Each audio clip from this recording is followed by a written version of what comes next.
Hey everyone, welcome to Sports Bet Talk. My name is Austin. Welcome to today's video on spreads and what they are, why I like them, why I don't like them, and kind of how they work a little bit, I guess. So let's get right into it. So what are spreads when it comes to betting? Spreads are points given to another team before the game even starts, theoretically, by the sports book. And so we'll say you have Denver at +6 and you have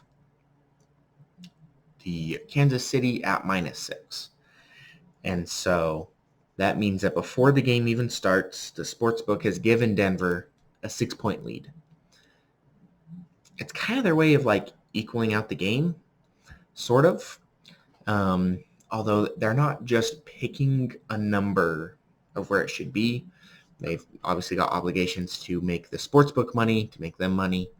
And so it's not always that. It can be influenced by how the market's betting or what they think is going to happen. And so it's not always just, if Denver gets +6 points, then this game's going to be right there on the edge. Who's going to win? It's not always like that. There's some other factors that go into it. But so that's how it basically works. Before the game even starts, some teams are given that point spread. Now, so what that means is at the end of the game, Kansas City has to win by a touchdown or more if you bet Kansas City to cover the spread. So if the spread is 6, right? Kansas City wins by 10, you win. They win by 50, you win. They win by 7, you win. They overcame that deficit theoretically put up by the sportsbook. Now Denver just has to either win the game straight out. If they win the game, they obviously covered that, or lose by less than 6. And so if they go and Kansas City kicks a field goal at the last second and wins it by 3, then Denver, if you bet Denver, then you won that game because in the theoretical +6 points that they got, they won that game by 3 points.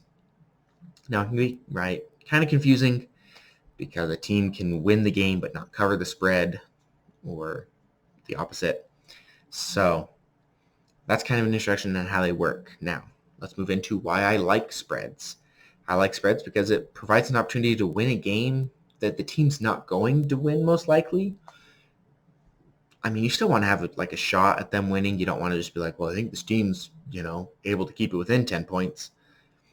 You want them to have a shot at winning it because if they win, then you obviously win, which is nice.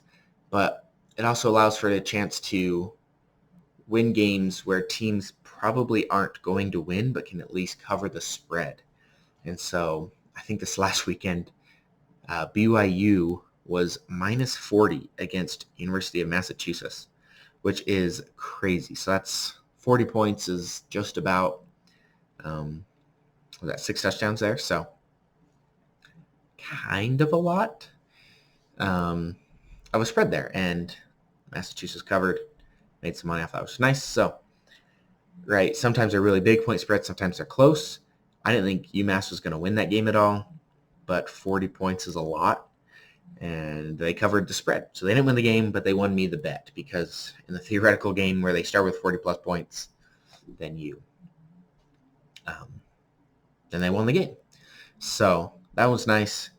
So I really like that provides that opportunity to win where the team, right? Like if it was just flat out, no one's ever betting UMass to win that game. Or even in the NFL, there's some games where you're like, well, I'm never going to pick this team to win the game, but to cover the spread, there's a possibility. So it kind of opens it up. It makes each game bettable, if that makes sense. Otherwise, it'd be just a handful of games that really could be bet, and that's not fun. So that's why I like the spreads. I also like them because there's some math involved, trying to calculate all these factors that sometimes are like incalculable, whatever proper word is there. For example, how much does home field advantage actually mean? A lot of people give it 3 points, right? And so whoever the home team is gets 3 points added on to their score, taken away, depending on if their favorites or underdogs there.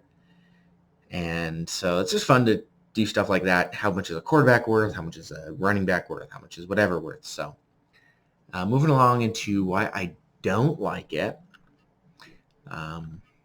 which I'm usually not the biggest fan of spreads because of the math.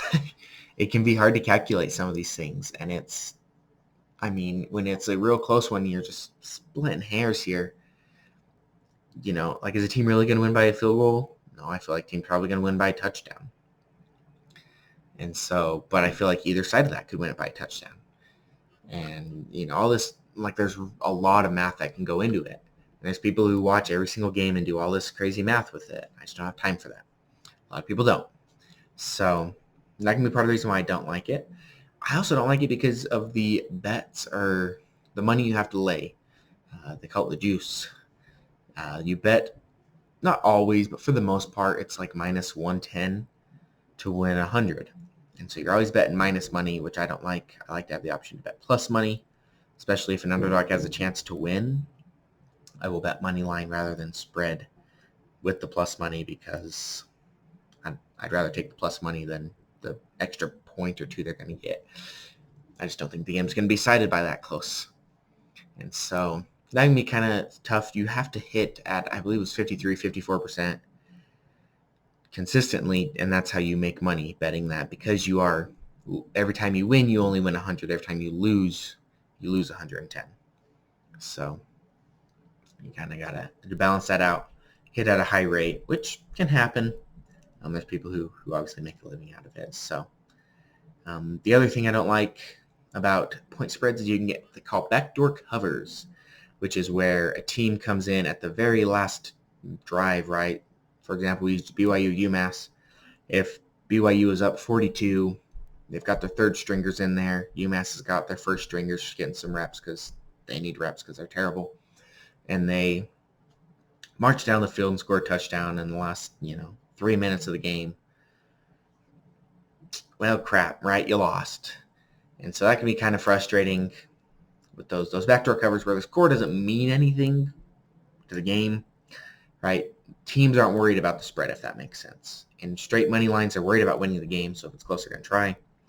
But when it comes to spreads, if they're up 5, 6 touchdowns, why do they care if you score a touchdown? They got their backups in there just getting reps anyway. So that can be kind of frustrating when that backdoor cover happens. So that's how spreads work for you today. I hope you enjoyed this video. A lot shorter than other ones I've done.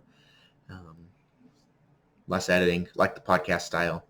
So let me know what you think of the spreads, if you like them, if you don't, if you use them a lot. I know they're really popular with football. That's like their biggest thing, but you can find them in all the sports out there. I just think those are a little harder, at least for me, to quantify. Sometimes I use basketball spreads because I feel like it's going to be a closer game than 10 points or whatever they're giving them. So, yeah, anyway, leave the video a thumbs up. It always helps out the channel a bunch. If you would like to, feel free to subscribe. Get more sports bet talk in your life. I'm going to have a lot more of these what are videos, how to, I guess, I don't know what to call them. Different things. I think the next one's going to be totals. How to bet those. That'll be a real fun, short one for you guys.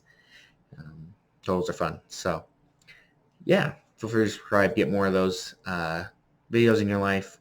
We can really build a community here of semi-pro, that's the term I'll use, of bettors. We don't have time for the big stuff, but we're not just going in blind.